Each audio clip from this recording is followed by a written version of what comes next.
et les ténèbres s'enfuient à l'écho de ta voix.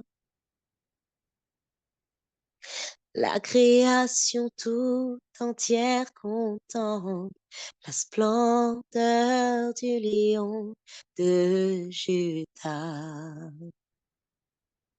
Mon roi, tu parles et ce qui est mort reprend vie. Tu déclares et ce qui n'existe pas surgit. Tous les peuples et toutes les nations du monde regardent à toi, Adonai, mon roi. Saint, Saint, Saint, ô Éternel, toi qui as fait terre et ciel, je t'adore, mon Dieu, je t'adore, mon Dieu. Tout homme nous reconnaît que tes œuvres sont parfaites, nous t'adorons. Ô Dieu, nous t'adorons. Ô Dieu, nous t'élevons. Ô Dieu, nous t'élevons. Ô Dieu, nous t'honorons. Ô Dieu, nous t'honorons. Ô Dieu. Père de gloire, je te rends grâce et je te dis merci, Seigneur. Merci, mon Dieu, pour ce moment où tu nous as gardés, Seigneur, pour ce temps, Seigneur, où tu nous as réveillés, où tu nous as gardés, éveillés, Seigneur, pour pouvoir élever ton nom. Je remets ce temps de prière, Seigneur, entre tes mains, afin que tu puisses conduire, Seigneur, ta servante, qu'elle puisse, Seigneur, parler en ton saint nom, élever la voix en ton saint nom, et que chaque parole qui sortira de sa bouche soit, Seigneur, les paroles que toi, Seigneur, tu as mis dans sa bouche, et que nous puissions être inspirés, que nous puissions être consolés, que nous puissions être réconfortés, que nous puissions être fortifiés, Seigneur, par ta parole. Seigneur, tout ce que tu nous donnes est bon et tout ce que tu nous donnes est doux et agréable pour nous, Seigneur. Alors nous croyons, Seigneur, que ce matin, ce soir, tu utiliseras puissamment ta servante afin qu'elle puisse nous parler, afin que tu puisses nous parler à travers elle. Merci Seigneur pour cette grâce que tu nous accordes de pouvoir élever ton nom Seigneur en toute liberté. Merci Seigneur pour cette grâce Seigneur que tu nous accordes d'être encore là Seigneur et d'avoir ce souffle de vie pour élever ton nom. Seigneur, je te dis merci. Je te dis merci pour tout Seigneur et je te rends grâce et gloire. Toi seul es digne de nos louanges, de nos adorations. Toi qui es le créateur de toutes choses. Voilà pourquoi nous élevons nos, nos voix pour toi. Et voilà pourquoi Seigneur nous voulons élever ton nom, te glorifier. Que toute la gloire, Seigneur, te soit rendue à toi et à toi seul, qu'elle te soit rendue, car tu en es digne et tu le mérites. J'ai ainsi prié au nom puissant du Seigneur Jésus-Christ, par la puissance du Saint-Esprit. Amen, amen, amen. Amen. Merci beaucoup. Sois béni. Alors, je préviens déjà, il y a mon bébé, comme d'habitude, qui assiste aussi. Il se réveille en pleine nuit. Alors, s'il y a un peu de bruit derrière, je m'en excuse. Alors, le thème que nous allons euh, entamer aujourd'hui est cette clé que j'aurais aimé savoir avant de me marier. Cette clé que j'aurais aimé savoir avant de me marier. Avant de partager avec vous la parole de Dieu, sachez que je ne vais pas donner des clés euh, pour vanter le mariage parfait. Non. Pour vanter le mariage parfait, non. Je ne suis pas non plus une coach matrimoniale ou quoi que ce soit. Juste avec mon vécu, avec mes défis, avec mes épreuves et avec les réalités et avec mes leçons que j'ai tirées de mon mariage, et ben j'ai pris note Et c'est ce que j'aimerais partager avec vous. Alors, s'il y a une chose que Dieu a créée et que le diable combat, c'est le mariage.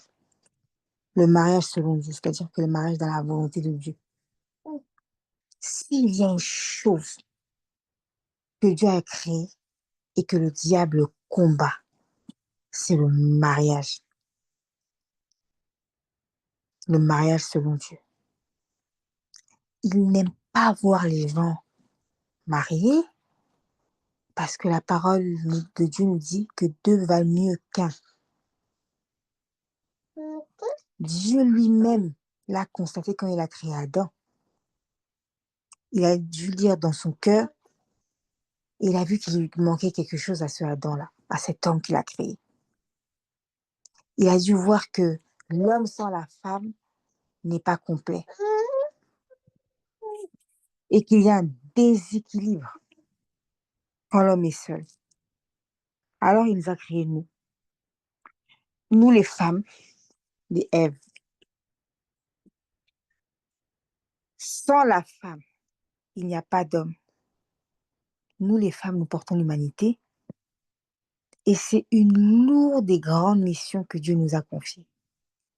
Et c'est ce que notre ennemi, Satan, combat. Alors, nous allons aller dans la parole de Dieu. Voilà. Donc, dans le livre de Esdras, chapitre 3, Esdras, chapitre 3, versets 1 à 7, je lis au nom de Jésus.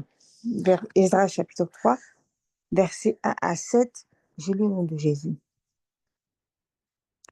Quand arriva le 7e mois, les Israélites étaient installés dans leur ville. Alors le peuple se rassembla à Jérusalem comme un seul homme.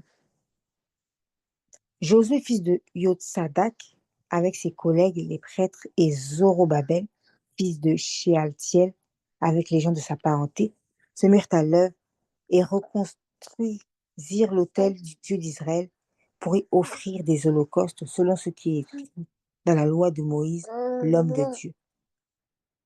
Malgré leur peur des populations locales, ils rétablirent l'autel sur ses anciennes fondations et ils offrirent des holocaustes à l'Éternel, ceux du matin et du soir.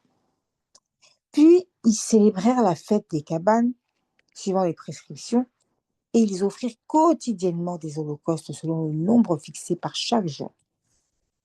Après cela, ils offrirent l'holocauste perpétuel et ceux des nouvelles lunes et de toutes les solennités consacrées à l'Éternel et pour tous ceux qui faisaient des offrandes volontaires à l'Éternel. Dès le premier jour du 7e mois, ils commencèrent à offrir des holocaustes à l'Éternel, bien que les fondations du temple d'Éternel n'aient pas encore été posées. On remit de l'argent aux tailleurs de pierre et aux charpentiers, ainsi que des vivres, des boissons et de l'huile aux Sidoniens et aux Tyriens pour qu'ils acheminent par mer jusqu'à Jaffa du bois de cèdre depuis le Liban. Tout cela fut fait en vertu de l'autorisation accordée par le roi Cyrus, roi de Perse. Alors, qu'est-ce qui se passe? Déjà, dans le chapitre 1 et 2, bon, je ne l'ai pas lu, mais juste un court résumé pour que vous compreniez le contexte. Il y avait un roi à cette époque-là, c'était le roi Cyrus. Et Dieu fait naître dans l'esprit du roi l'idée de reconstruire le temple qui avait été détruit au préalable, le temple de Jérusalem. Alors, le roi en question, le roi Cyrus, fait l'annonce à tout son royaume. Et à cette époque, les Israélites étaient en exil. En fait, ils avaient été emmenés par le roi de Babylone, là, Nebuchadnezzar. Ils avaient été emmenés à Babylone, ils étaient en exil. Alors, le roi Cyrus fait une annonce, et cette annonce est publiée partout dans son royaume. Dans son annonce, il invite tout le peuple d'Israël à rentrer à la maison, à retourner à Jérusalem. Alors, c'est là que, donc dans le verset 3 que je vous ai dans le chapitre 3 que je vous ai lu, Zorobabel et d'autres Israélites se rassemblent et se mirent à reconstruire l'autel de Dieu et ses fondations, le temple de Jérusalem. Alors, un autel. Souvent, quand on parle des autels, les gens, ils confondent. Ils ne comprennent pas forcément. Quand on parle d'autel, vous voyez, quand dans l'Ancien Testament, quand on nous parle d'autel, même dans le Nouveau Testament, quand on nous parle d'autel, à cette époque, c'était quoi un autel? C'était un lieu de rencontre entre Dieu et son peuple, un lieu de prière et d'adoration. C'était aussi un lieu de sacrifice, où étaient offerts des sacrifices d'animaux. Et à cette époque, les sacrifices d'animaux, ça symbolisait l'expression des péchés. C'est comme si on sacrifie un animal, on te retire tes péchés. Et la consécration à Dieu. C'était un lieu de rencontre entre Dieu et son peuple. C'est là que Dieu se révélait et communiquait avec les hommes. C'était un lieu de prière et d'adoration. C'est là que les fidèles exprimaient leur gratitude, leur amour, leur dévotion à Dieu. Les autels aussi, à cette époque, ça servait aussi de mémorial. Ils allaient là-bas et puis rappeler à Dieu ses actions, ses bienfaits dans leur vie. C'était ça un hôtel, c'était un lieu. C'était pas les hôtels qu'on voit aujourd'hui, les hôtels où les gens dorment, non. Une fois, on m'a demandé ça, non, non. C'était vraiment un lieu, c'était quelque chose de sacré à cette époque. Je vais voir si, parce que des fois, il y a des gens qui arrivent en entretien. C'était un lieu sacré. On ne pouvait pas approcher dans l'hôtel comme ça. C'était un lieu sacré et consacré. Et la Bible me dit que les Israélites ont fait quoi? Ils ont d'abord bâti l'autel avant de bâtir les fondations du temple. Donc, quand je vous dis que l'autel, c'était un lieu sacré, comme je vous ai tout énuméré, un lieu de sacrifice, un lieu de rencontre avec Dieu, un lieu de prière et d'adoration, un lieu de mémorial, Jésus est arrivé et il a aboli ces histoires-là. C'est-à-dire que quand Jésus est arrivé, qu'il a fait le sacrifice de la croix et que son sang a coulé, tu es devenu l'autel. Si tu as accepté le Seigneur Jésus-Christ, tu as confessé qu'il est ton Seigneur et Sauveur, tu es devenu toi-même l'autel. Parce que la parole nous dit que quand tu as accepté Jésus, il demeure en toi, le Saint-Esprit demeure en toi et toi tu demeures en lui. Donc, il n'y a plus d'un lieu spécial à construire, aller brûler des animaux, tout ça c'est terminé. Toi-même, tu es l'autel. Toi-même dans ton être là, tu es l'autel de Dieu. Depuis que le sang de Jésus nous a rachetés, pas besoin d'aller à un endroit précis pour trouver Dieu. Il est omnipotent, il est omniprésent. Toi-même, tu es l'autel. Quand tu as une intimité sincère, et j'insiste, quand tu as une intimité sincère avec Dieu, tu es l'autel, ma soeur. La dernière fois, je regardais euh, un enseignement de l'apôtre Miles Monroe et il disait, l'erreur des chrétiens, souvent, c'est d'aller chercher les réunions de prière, les réunions de prière. Aller chercher, partout, j'ai une réunion de prière là-bas, j'ai une réunion de prière là-bas, j'ai une réunion de prière. Avant d'aller dans les réunions de prière, sois toi-même une réunion de prière. Sois toi-même une réunion de prière. J'ai trouvé, quand il a dit ça, ça m'a transpercé le cœur. Oui, c'est bien, c'est important aussi d'aller les réunions de prière, comme ici, nous sommes à Cité de l'Espoir. Mais sois, cherche à être toi-même une réunion de prière. Ma sœur, si tu as une intimité avec le Seigneur, toi-même tu es l'autel. Et les Israélites ont fait quoi?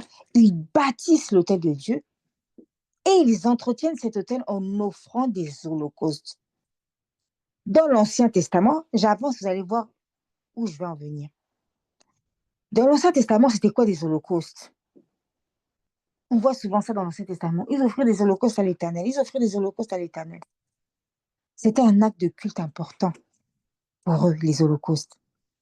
Il s'agissait en fait d'un sacrifice d'animaux. L'animal était entièrement brûlé sur l'autel et cet acte il avait un symbole de consécration totale à Dieu. Il avait un symbole de pardon des péchés. il avait un symbole d'action de grâce, d'alliance avec Dieu, comme on peut voir l'histoire d'Abraham et d'Isaac. Il avait un symbole d'alliance avec Dieu. Comprenez? Donc, c'était ça l'Holocauste. Mais encore une fois, tout ça, c'est fini. Jésus nous a rachetés. Plus besoin d'aller tuer des animaux pour offrir à Dieu des holocaustes. C'est de toi dont il a besoin. C'est toi son holocauste. Il a besoin de ton âme, ton corps et ton esprit.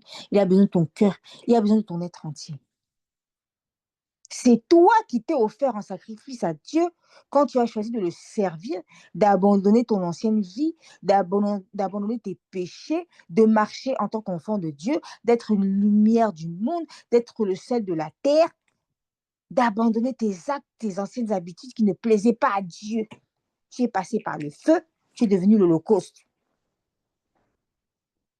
Maintenant, ma sœur, j'aimerais te dire ceci. Quand tu bâtis une relation, c'est un engagement que tu dois entretenir. Quand tu bâtis une relation, c'est un engagement que tu dois entretenir. Une vie de consécration, comme j'ai dit, une vie d'action de grâce, reconnaître et confesser ses péchés. Maintenant, je vais vous expliquer où je veux en venir. Ma sœur, avant de te marier, bâtis ton hôtel. Bâtis ta relation avec Dieu. Non le contraire. C'est une grande erreur.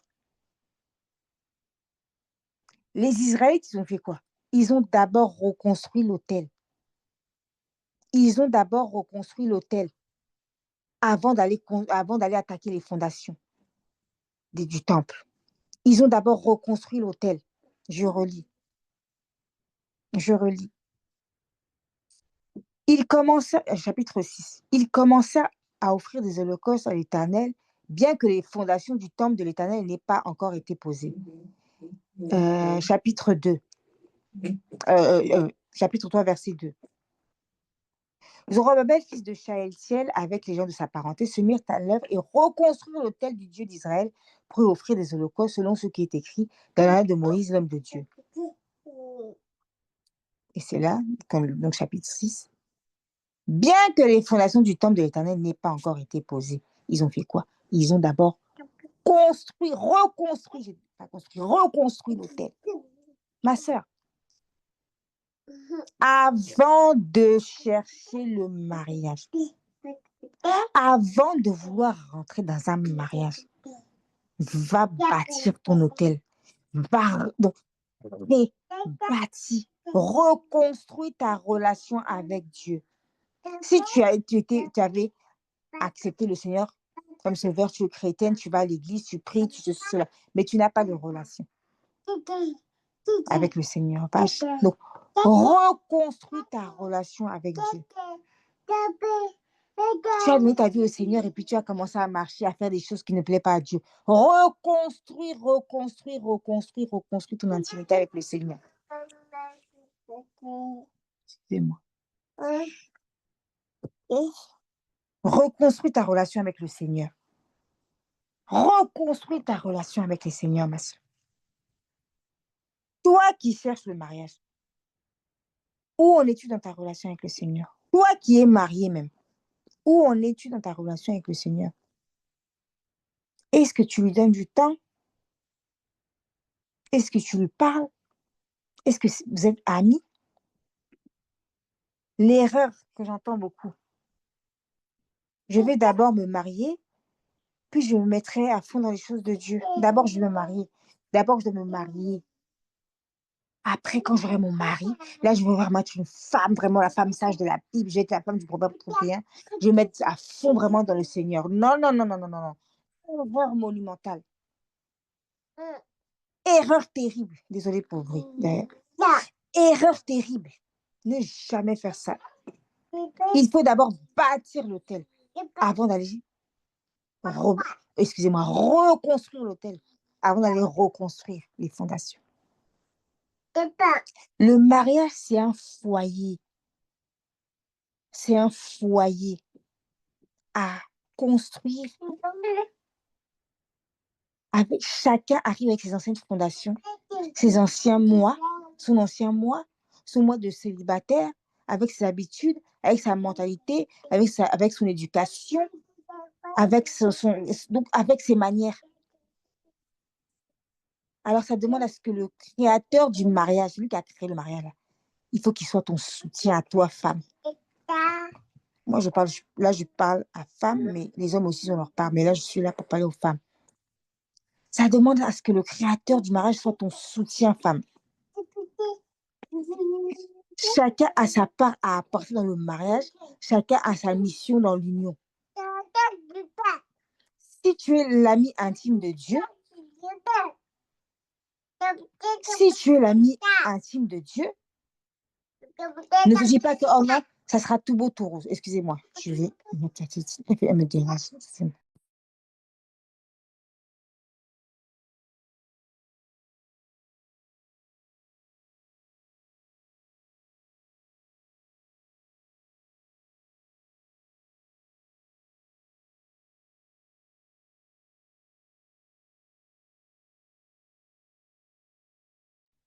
Merci. Excusez-moi. Donc, je disais, ça demande à ce que le créateur du mariage soit ton soutien. Lui qui a créé le mariage, c'est sur lui que tu dois te reposer. C'est lui que tu dois chercher avant d'aller chercher le mariage, avant de chercher un mari. Vous comprenez? Donc, si tu es l'ami intime de Dieu, tu vas comprendre que le mariage, là, c'est pas tout beau, tout rose, comme on nous fait croire. Donc, je ne suis pas là pour te dire que oh non, ça va être tout bon, tout rose. Si tu pries, si tu es une chrétienne, si tu donnes ta vie au Seigneur, le mariage sera parfait, tu vas voir. Non. Non, non, non, non, non. Ce serait te vendre du rêve. Car nous sommes des humains. Chacun, comme je l'ai dit, chacun arrive avec son caractère, chacun arrive avec ses habitudes, chacun arrive avec sa mentalité, avec sa façon de penser, avec son éducation. Ça demande beaucoup de choses. J'aime dire que le mariage, c'est une école de gestion. C'est une école de gestion du temps, une école de gestion de stress, une école de gestion des émotions, une école de gestion de finances. Donc, le mariage, c'est une école de gestion. Tu dois passer les diplômes, licence, master, monte encore, docteur. Donc, le mariage, c'est une école de gestion. C'est pas tout beau, tout rose, non, non, non. Mais quand tu as un mariage avec le Seigneur, là, quand tu as ton intimité avec le Seigneur que tu entretiens, quand les épreuves arriveront, tu sauras comment t'en sortir. Car Dieu te donnera la paix et surtout te donnera la direction et surtout te donnera le discernement. Combien de fois ça m'est arrivé? Vous savez, ça m'est déjà arrivé. Avant même que j'ai une dispute avec mon mari, je vois que je me dispute avec mon mari. Ça m'est déjà arrivé. Je suis sûre à vous-même, plusieurs. Ça m'est déjà arrivé. Avant même que je me dispute avec mon mari, je vois que je me dispute avec mon mari. Manque de discernement. Ça m'est déjà arrivé. Manque de discernement. Je vois 2-3 jours après, je me dispute avec mon mari. Et puis après, je me suis dit, mais j'avais rêvé de ça. Le Seigneur m'avait déjà alerté. Manque de discernement. Vous comprenez? Donc, donc, faisons les choses dans l'ordre. Le monde dans lequel on vit là, il y a beaucoup de réalité, mes sœurs. Beaucoup de choses qui ne sont plus cachées. Les gens, ils ont leurs propres croyances, ils ont leurs propres pratiques. Le siècle présent là est mauvais. C'est pas pour rien que l'apôtre Paul nous a recommandé ne vous conformez pas au siècle présent, mais sur le siècle présent.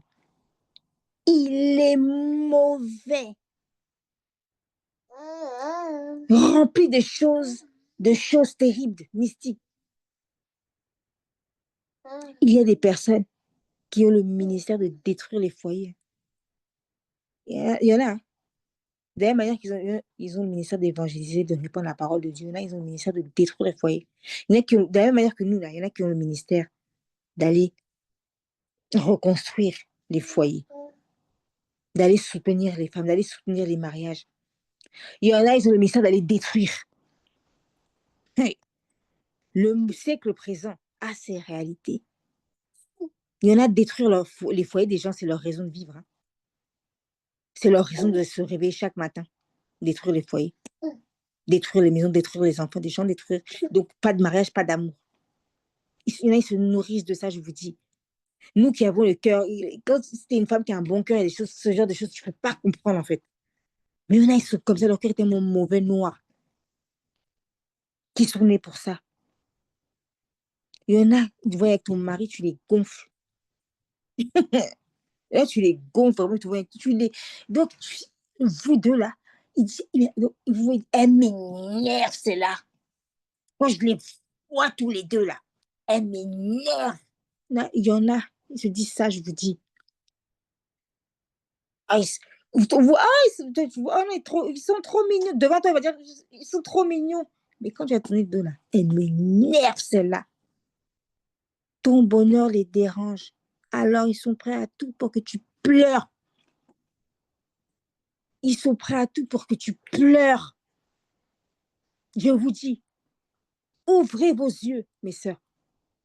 Allez chercher à rebâtir l'hôtel si c'est pas si elle est détruite. Si à l'heure où je te parle, ta relation avec Dieu est chaos, c'est pas le temps de repousser, de procrastiner. Oh, le mois prochain, je vais vraiment faire un jeûne, je vais vraiment me consacrer. Là, j'ai trop de problèmes, ma chérie. C'est maintenant que ça se passe. Le futur se construit dans le présent. Le siècle présent est mauvais. Je vous dis, je me rappelle, mes soeurs, quand je dis ouvrez les yeux, ouvrez les yeux. Quand je venais de me marier, il y a une cousine à moi, une cousine, enfin une fille avec qui j'ai grandi, très envieuse. C'est quelqu'un qui est très envieuse de base. Donc voilà, elle est très envieuse comme ça depuis qu'elle est petite, elle est comme ça. Donc elle est très envieuse. Quelques jours avant, je fais le rêve en question, que je me dispute avec mon mari. Et puis, je me dispute avec mon mari. La, la, la cousine en question, elle ne m'appelle jamais. Mais cette fois-ci, elle m'appelle. Cette fois-ci, elle m'appelle. Alors bon, elle m'appelle, je décroche le téléphone. Et puis elle me dit, oui, ça va, tu vas bien? Oui, ça va. J'ai rêvé que tu t'étais disputé avec ton mari.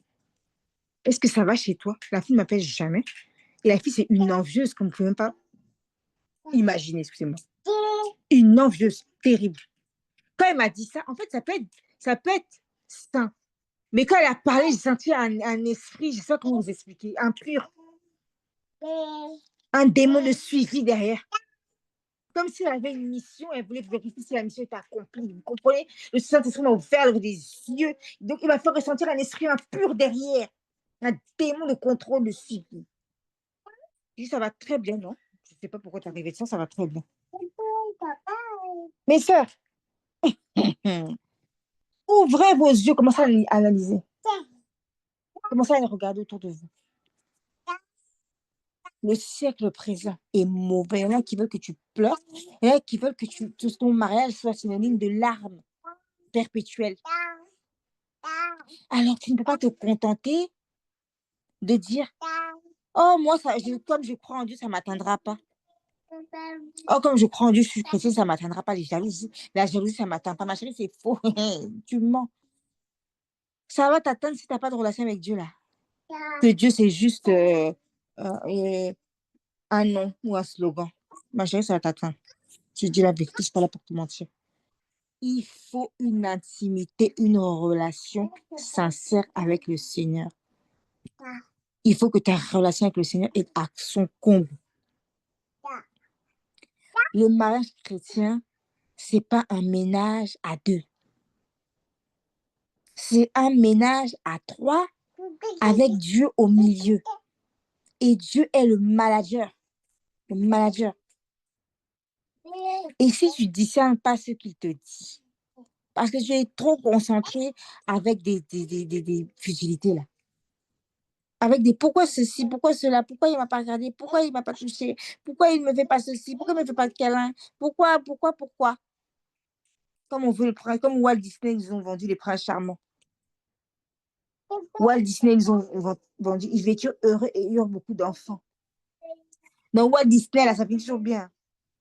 Il y a un petit combat, là, la princesse, elle a perdu sa chaussure. Elle était enfermée là-bas, dans son château. Elle va au bal, elle perd sa chaussure. Le prince la retrouve. Et puis, il n'y a plus de combat, c'est fini. C'est comme ça, tant mieux. Mais, ils vécurent heureux et eurent beaucoup d'enfants dans l'hôtel du Seigneur, avec le Seigneur, avec la relation avec le Seigneur. Mariage Walt Disney, là, ma chérie.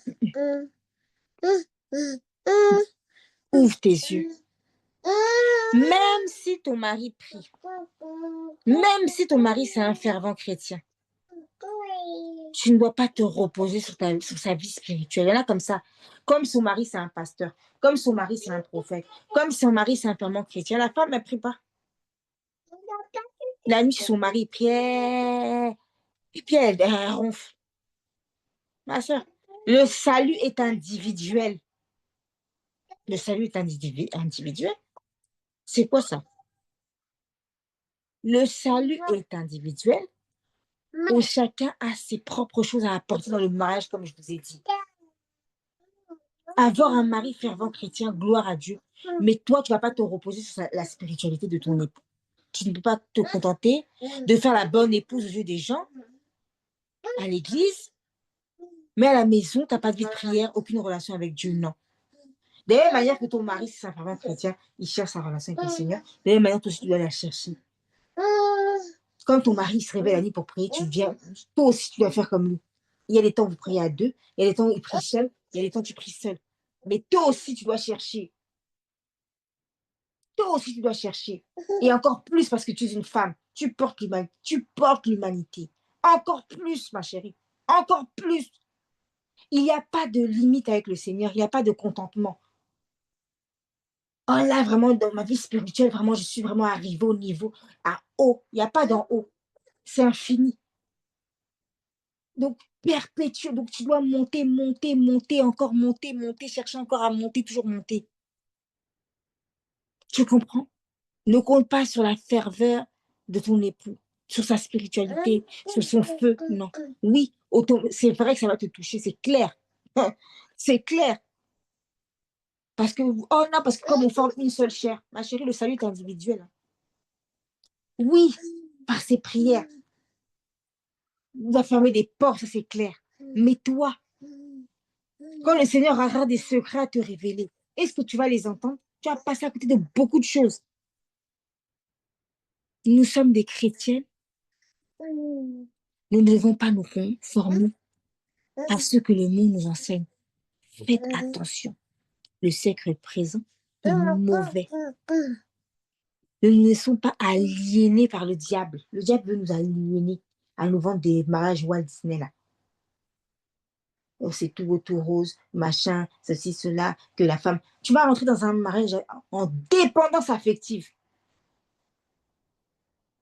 Bon, j'ai grandi sans papa. Mon papa ne m'a pas donné l'amour. Tu vas aller chercher l'amour chez un homme. L'homme, il a déjà sa propre vie. Lui-même, il a déjà ses propres combats. Lui-même, il s'aime pas. Lui-même, il a déjà ses blessures d'âme. Donc, un mariage, il y a deux blessures d'âme, là. Catastrophe. Mari, blessure d'âme. Femme, blessure d'âme. Pas de prière. C'est compliqué. Le combat spirituel, c'est compliqué. C'est compliqué. Ça va te demander d'aller chercher. C'est pas trop tard. Si c'est l'homme que Dieu a choisi pour toi, ça va te demander d'aller chercher maintenant. Ok. Comme avec Dieu, il n'y a pas de trop tard, là. La Bible dit que un, un chien vivant vaut mieux qu'un lion mort. Donc, tant que tu vis, c'est pas trop tard. Va chercher ton amitié, ta relation avec le Seigneur. Va reconstruire l'autel. Va reconstruire l'autel. Que cette phrase résonne. Va reconstruire l'autel. Ne nous laissons pas aligner par le diable. Ne prions pas que quand ça ne va pas à la maison, quand ça ne va pas, quand ça ne va pas. Je me suis disputée avec mon mari, je prie. Donc, non. Même quand tout va bien, justement, rends-lui grâce. Même quand tout va bien, même quand tu sors, donc, même quand ton foyer déborde d'amour, oh là là, rends-lui grâce. Comme la soeur Lucienne nous a enseigné la semaine dernière. Action de grâce, louange, demeure dans la louange quand tout va bien, encore plus que quand tout va mal. Bâtir l'autel pour bâtir les fondations, non l'inverse.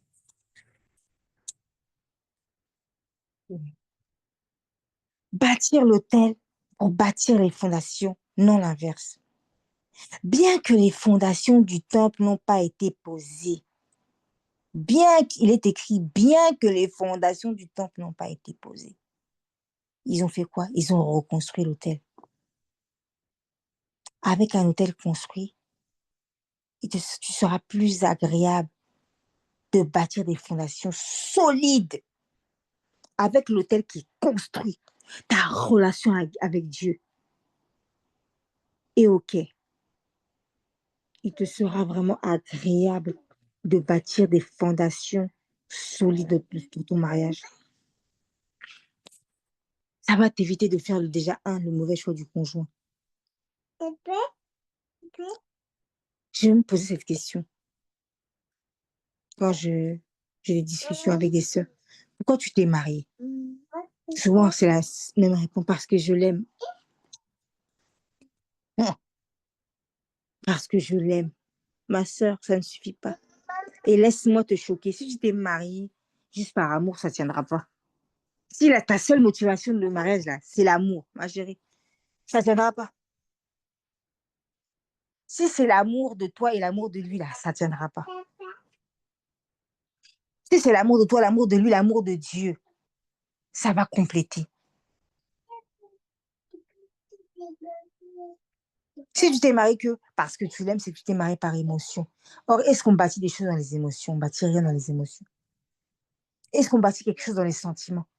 Quand on bâtit des choses dans les émotions, dans les sentiments, on bâtit quelque chose d'instable.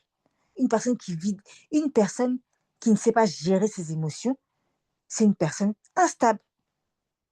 Alors, quand on bâtit un mariage dans les émotions, on ne bâtit pas dans dans les bonnes fondations. Tôt ou tard, ça va être bancal. C'est trop instable. Donc, quand tu reconstruis l'hôtel et que tu bâtis ton mariage dans les fondations, tu verras que ça va te donner tout le temps la direction, le cahier des charges. Tu vas rêver, vision. Une femme vraiment qui est l'amie de Dieu, intime. C'est une femme qui va avoir beaucoup de visions. Beaucoup, beaucoup, beaucoup, beaucoup, beaucoup, beaucoup. Beaucoup de songes. Beaucoup de songes. Ça va te donner le discernement. Un don très important pour une femme dans le mariage, le discernement. En fait, tu vas vraiment aller chercher vraiment le kit complet d'une épouse selon le cœur de Dieu. Attends, excusez-moi.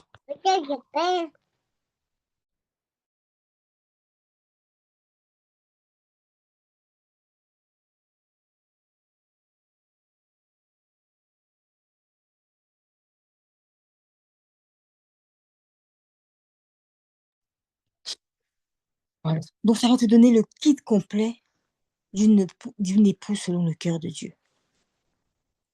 Alors, ma sœur, je me répète, une clé importante que j'aurais aimé savoir avant de rentrer dans le mariage, c'est de reconstruire mon hôtel avec Dieu. C'est de reconstruire ma relation avec Dieu.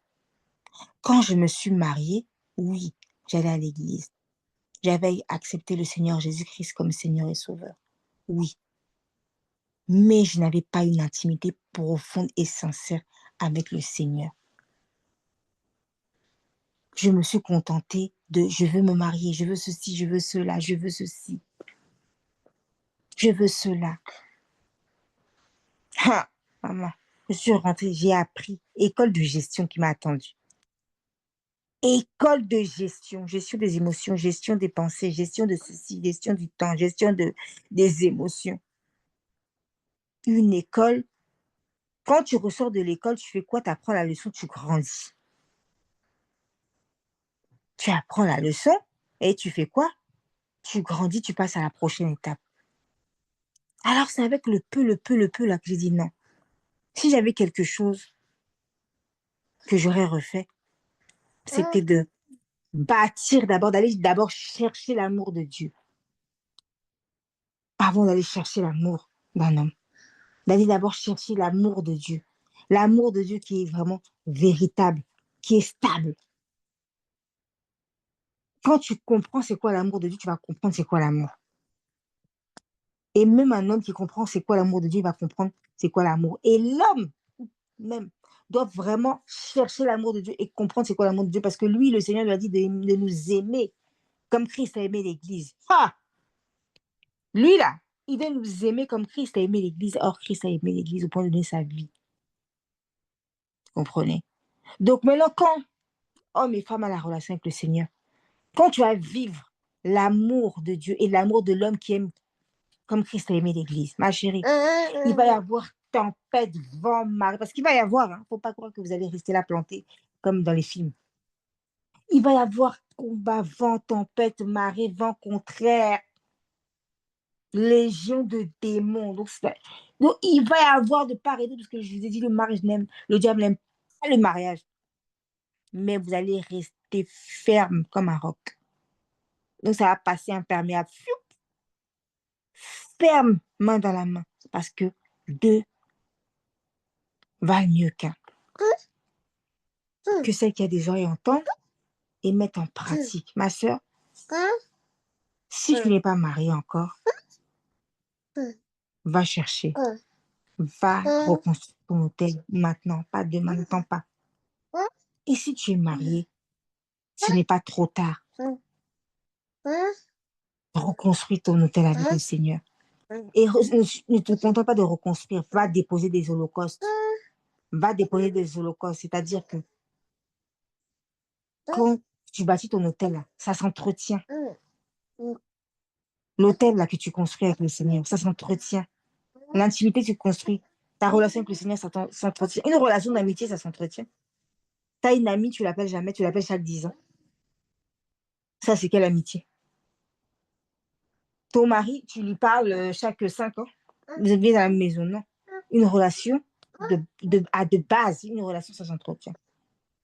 Les holocaustes, c'est ça. La prière. Entretien l'autel. Entretien avec les holocaustes. Entretien avec la prière. Vie de consécration. Entretien ton alliance avec le Seigneur. Prie. Jeûne. Médite sa parole. Parle-lui. Rigole avec lui. Cherche-le. Complimente-le. Fais ce qui lui plaît. C'est ça ton holocauste. C'est ça ton offrande. C'est ça. Donc, ne contente pas, oui, c'est beau, j'ai mon intimité avec. Ça s'entretient à vie. Donc, que tu es sûr, c'est maintenant que ça se passe. Le présent construira ton futur. Le futur se construit dans le présent. Que celle qui a des oreilles entendent et mettent en pratique, nous allons passer à la prière. Nous allons prier à la grâce de Dieu. Nous allons demander